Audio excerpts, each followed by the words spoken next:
வணக்கம். இன்றைக்கி நம்ம ஒரு பருப்பு ரெசிபி தான் பார்க்க போகிறோம். இதுக்கு முன்னாடி நம்ம தஞ்சாவூர் பருப்பு கடையில் எப்படிங்கிறத பார்த்தோம். இப்போ ஆந்திரா ஸ்டைலில் தக்காளி பருப்பு அப்படிங்கிறத இப்போ செய்ய போகிறோம். அதுக்கு துவரம் பருப்பு எடுத்து நல்லா கழுவிட்டு உங்களுக்கு தேவையான அளவு, உங்கள் வீட்டில் எத்தனை பேர் இருக்காங்களோ அதுக்கு தகுந்த மாதிரி நான் நல்லா ஒரு டம்ளர் துவரம் பருப்பு எடுத்து கழுவிட்டு கொஞ்சம் நேரம் ஊற வச்சுருக்கேன். இப்போ நம்ம நீங்கள் இதை பாத்திரத்தில் செஞ்சிங்கனாலும் ரொம்ப நல்லாயிருக்கும். பாத்திரத்தில் ஒன்று வேக போட்டு செஞ்சிங்கன்னா ரொம்ப நல்லாயிருக்கும். நான் குக்கரில் தான் செய்கிறேன். அதை எப்படி குக்கரில் நல்லா திப்பி திப்பியாக கடையணுங்கிறத இன்றைக்கி பார்க்க போகிறோம். பருப்பை குக்கரில் போட்டுக்கோங்க. பருப்பு முழுகிற அளவுக்கு தண்ணி ஊற்றிக்கிட்டு, இப்போ தக்காளி ஒரு டம்ளர் பருப்புக்கு ஒரு 4-5 தக்காளி, சின்ன தக்காளியாக இருந்து 4-5 தக்காளி தான் அதிகமாக போடணும். தக்காளி பருப்பு நல்லா அந்த புளிப்பு டேஸ்ட்டோடு இருக்கணும். தக்காளி ஒரு 4-5 தக்காளி நறுக்கி வச்சுக்கோங்க. வெங்காயம் ஒரு 10 பல் பூண்டு முழுசாக உரித்து வச்சுக்கோங்க. பச்சை மிளகா நல்லா உங்கள் காரத்துக்கு தகுந்த மாதிரி நீங்கள் போட்டுக்கலாம். ஆந்திரா பருப்பு வந்து நல்ல காரமாக நல்லாயிருக்கும். அவங்களாம் அதிகமாக காரம் சாப்பிட்றதுனால நான் கொஞ்சம் என் பொண்ணுக்கு காரம் பிடிக்காதுங்கிறதுனால கொஞ்சமாக தான் பச்சை மிளகா போட்டிருக்கேன். இப்போ இதெல்லாம் எடுத்து போட்டுப்போம். இந்த முழுசாக உரித்த பூண்டு நறுக்கி வச்ச வெங்காயம்,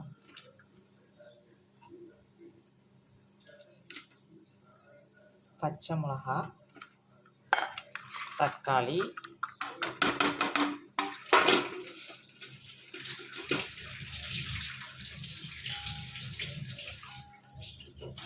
கொஞ்சமாக வரமிளகாத்தூள்.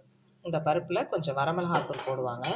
குழம்பு மிளகாத்தூள் போட்டக்கூடாது, வரமிளகாத்தூள் தான் போடணும். கொஞ்சமாக நான் போட்டிருக்கேன். உங்களுக்கு தேவையான அளவு, நல்ல காரத்துக்கு தேவையான அளவு போட்டுக்கோங்க. கொஞ்சமாக மஞ்சள் தூள், ஒரு கட்டி பெருங்காயம்.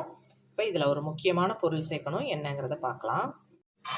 இப்போ இதோட சின்ன கோழி குண்டு அளவு புளி, இதை போடும்போது நல்ல டேஸ்ட் எடுத்து கொடுக்கும். சின்ன கோழி குண்டு அளவு புளியை போட்டு குக்கரை மூடிட்டு ஒரு 4 விசில் எடுத்து வச்சுருங்க. உங்கள் பருப்புக்கு தகுந்த அளவுக்கு விசில் வைங்க. கொஞ்சம் திப்பி திப்பியாக இருந்துச்சுன்னா அதுக்கப்புறம் நம்மளை தாளித்து கொட்டி கொதிக்க வைக்கும்போது கரெக்டாக இருக்கும். கொஞ்சம் திப்பி திப்பியாக பருப்பு இருந்தால் தான் போட்டு சாப்பிட நல்லாயிருக்கும். இப்போ இதை மூடி ஒரு 4 விசில் வச்சு எடுத்துக்குவோம்.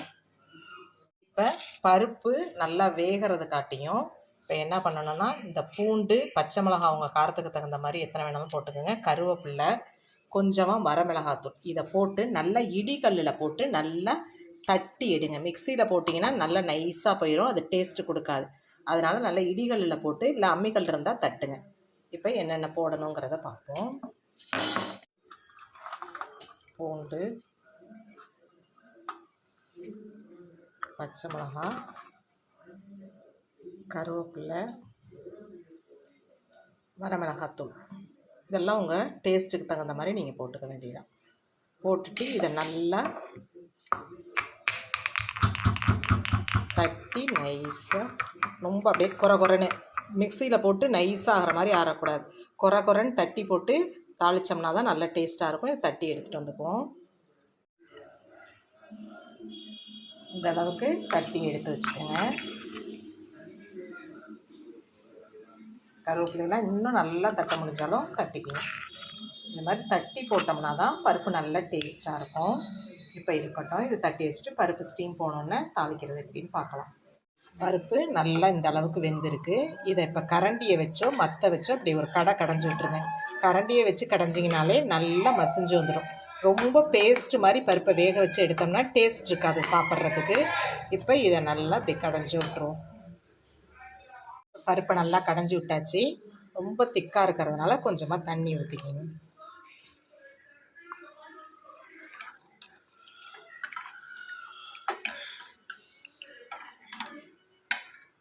இப்போ இதில் தேவையான அளவு உப்பு,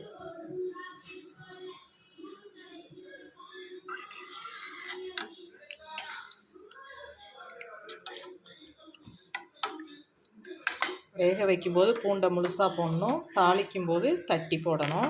இப்போ ஸ்டவ்வை பற்ற வச்சுக்குவோம். இப்போ இது கொதிக்க ஆரம்பிக்கட்டும். இதில் நம்ம தாளிக்கிறத தாளித்து கொட்டிப்போம்.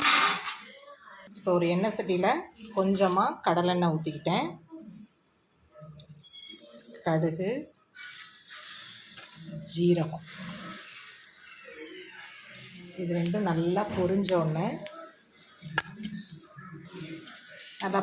இது மாதிரி தட்டி எடுத்து வச்சுருக்கேன். இது மாதிரி தட்டி எடுத்து போடுங்க, ரொம்ப டேஸ்ட்டாக நல்லாயிருக்கும்.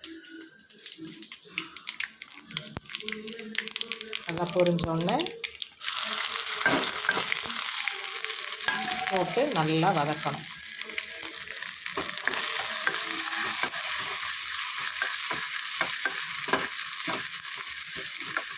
நல்லா வதக்கி அந்த கொதிச்சுக்கிட்டு இருக்கிற பருப்பில் கொட்ட வேண்டியதுதான்.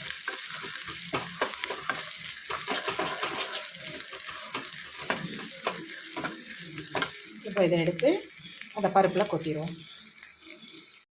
இப்படி தாளித்ததை இந்த பருப்பில் இப்படி கொட்டிடணும். கொட்டிட்டு இப்போ இது எல்லாத்தையும் சேர்த்து கலந்து விட்டு நல்லா கொதி வந்தோடனே ஆஃப் பண்ணிட வேண்டியதான். இப்போ இது நல்லா கொதி வரட்டும். இப்போ இதை நல்லா கலந்து விடும்.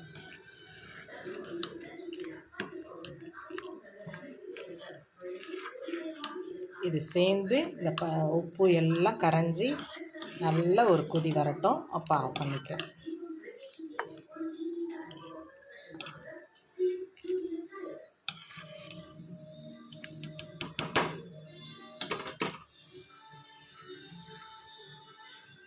இந்த பருப்பு நல்லா கொதிச்சு வந்துருச்சு. இப்போ ஆஃப் பண்ணிவிட்டு இது லாஸ்ட்டாக நெய் இதை லாஸ்ட்டாக அப்படியே சுற்றிலும் பரவலாக ஊற்றி விட்டு இறக்கணும்னா நல்ல டேஸ்ட்டாக இருக்கும். இந்த மாதிரி இருக்கணும் பருப்பு. இன்னும் வேணாலும் உங்களுக்கு திக்காக வச்சுக்கிறதுனால வச்சுக்கலாம். ஆனால் இது மாதிரி ஊற்றி சாப்பிடும்போது நல்ல டேஸ்ட்டாக இருக்கும். இப்போ பருப்பு ரெடி ஆயிடுச்சு.